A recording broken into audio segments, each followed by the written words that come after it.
kumedo kete Ramogi TV elipot mosebedo koluwo machiegni achije adek omaki kitudo kod bedo ei kweth mar logo mauta kuok odundu mag kambi mag Kenya Pipeline ma Kisumu.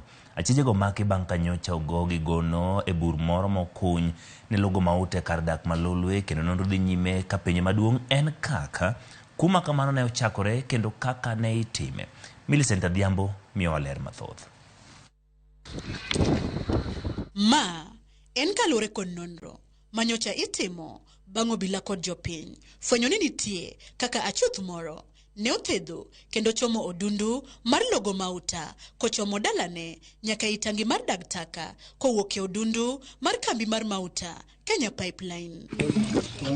Wach makamano fwenyore tok mauta go ne muomo kod teko modhuro kendo chako mol oko otieno mane piny orugodo chieng' tich ariyo jumane gino mane oweyo ka jopiny moko ne logo mauta no mong'ere kod nying mar super nyowuoyo.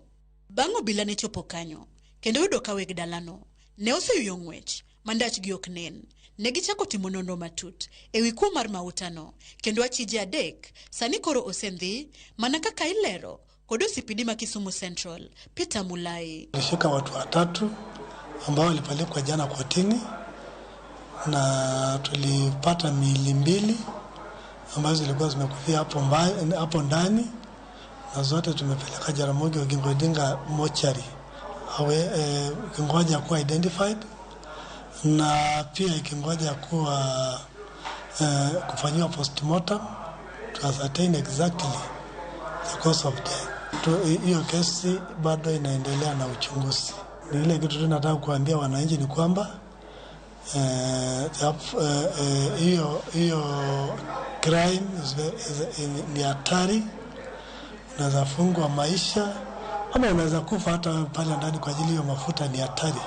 Jodak malura malolwe kanyo to kane loso ewi wachno giyango ni wach makamano ne ogoyo gi nyang'eng'a kaluore ni dalano mani logo e mauta no ne onge kod gino mane nyalo nyiso ni maundu makamano ne dhi e nyime. Onge ng'ano gik matimre adier nikech nochiel kaka nochiele no onge kana nyadonyo. Koro lokno ne lo achiel gi koni nopogo lokno diere kamae.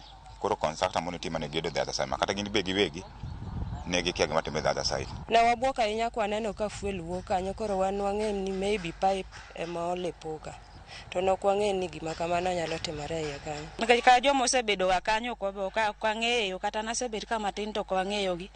Nen boko pok aneno gi gande. Gimedo bende ni gima ne okaw gi giwuoro ahinya en ni tangi mar dag takano kopogore kod wach logo mauta e tok chik bende nolokore kaburini bang' yudo ringre ji ariyo mapoko yangi e seche mane ikunyo kar maundu no mar duoko mauta no e kambi. Kata kama itini no gol kanyo to be no buogo wan to jogo to yudre kuno nade kata gi to ma ang'o mokelo to gi ne iye kuno ke wang'e maler nyaka sani. Mondo ing'e fweny kan mafuta nitie is not easy.